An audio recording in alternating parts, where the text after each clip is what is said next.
Hey everyone, welcome back to my channel. তো আজকে কোনো মিনি ব্লগ না, আজকে চলে এসেছি তোমাদের একটা বড় ব্লগ নিয়ে। এটা ছিল দেখো সপ্তমীর দিন আমরা সবাই মিলে বেরিয়েছিলাম বন্ধু বান্ধবীদের সঙ্গে। তো দেখো আমরা এই যে নাগাটায় যাওয়ার উদ্দেশ্যে যে গাড়িতে উঠে পড়েছি বন্ধু বান্ধবীরা। আমরা প্রথমে প্ল্যান করেছিলাম যে প্রথমে আমরা সবাই মিলে নাগাটা যাব, তারপর আর কি আমরা মাঝদিয়া বলফিল্ডের মাঠে আসবো। তো দেখো আমরা এখন চলে এসেছি যে নাগাটা পূর্বপাড়া বারোয়ারি ক্লাবে। আর এবার তো সবাই জানো এখানে কিন্তু ভূতের থিম হয়েছিল, তো তোমরাও একটু দেখে নাও।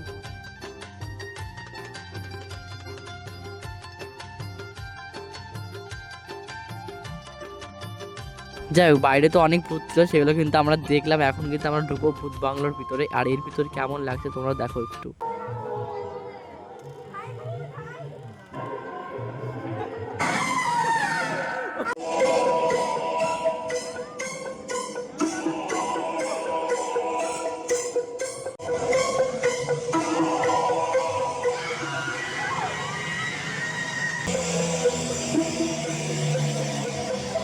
যাই হোক, তারপরে দেখো আমরা ওখান থেকে বেরিয়েছি দুই বন্ধু, যে ফটো তুলছিলাম। আর এখানে ঠাকুরটা দেখো কতটা সুন্দর হয়েছে। তো দেখো এখানে আমরা যে অনেকক্ষণ দাঁড়িয়েছিলাম। যাই হোক, তারপরে আমরা এই যে নাঘাটার আরেকটা প্যান্ডেলে গেছিলাম। এখানে দেখো এবার তারাপীঠ মন্দির, আর তারাপীঠ মন্দিরে শ্মশানের থিম হয়েছিল। আর তোমাদের কাছে এই মন্দিরটা কেমন লাগলো অবশ্যই কিন্তু বলো।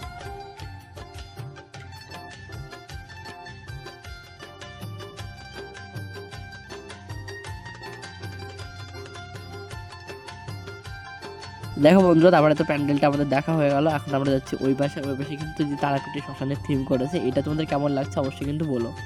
উপস্থিত সকলকে আন্তরিক অভিনন্দন জানিয়ে শুরু করছি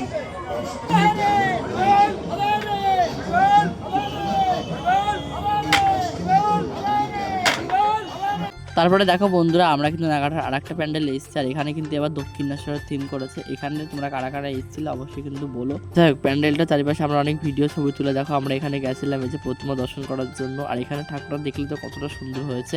আর এই প্যান্ডেলটার সামনে কিন্তু ছিল একটা সেলফি জোন। এখানে কিন্তু আমার বন্ধু বান্ধব মিলে অনেক ছবি তুলেছি, সেগুলো তোমরা আস্তে আস্তে দেখতে পারবে। তারপরে দেখো আমরা নাগাটা থেকে চলে এসেছি বন্ধুরা মিলে সবাই। এখন কিন্তু আমরা চলে এসেছি যে মাঝদিয়া বলফিল্ডের মাঠে। আর এখানকার এই প্যান্ডেলটাতে কোনো তুলনাই হবে না, জাস্ট ওয়াও হয়েছে প্যান্ডেলটা। তোমরা তো এখানে সবাই এসেছিলে প্রায়। আর এখানে মেলায় দেখো প্রচুর ভিড় হয়েছে। আমরা সেই সন্ধ্যাবেলায় এসেছি, আর এখন দেখো কত ভিড়। এবার কিন্তু এখানে আবার লাইন দিয়ে ঢুকতে হয়েছিল।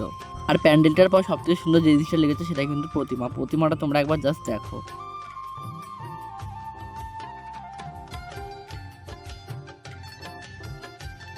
যাই হোক, তারপরে দেখো আমরা প্রতিমা দর্শনের পরে যে মেলায় ঘুরতে বেরিয়েছিলাম। আর এখান থেকে দেখো আমরা যে খেয়ে নিয়েছিলাম ফুচকা। তারপরে সব বন্ধুরা যে বলছিল মকটেল খাবে, সেই জন্য দেখো আমরা সব ফ্লেভারের মকটেল নিয়ে নিয়েছিলাম। আর একটা বন্ধু বললো হট করে যে নাগরদোলায় উঠবে, সেই কারণে দেখো টিকিট কেটে আমরা চারজনই কিন্তু চলে আসি নাগরদোলায় ওঠার জন্য। আর আমাদের যেহেতু অনেক রাত হয়ে গেছিলো, সেই কারণে কিন্তু বান্ধবীরা আগেই চলে গেছিলো বাড়িতে।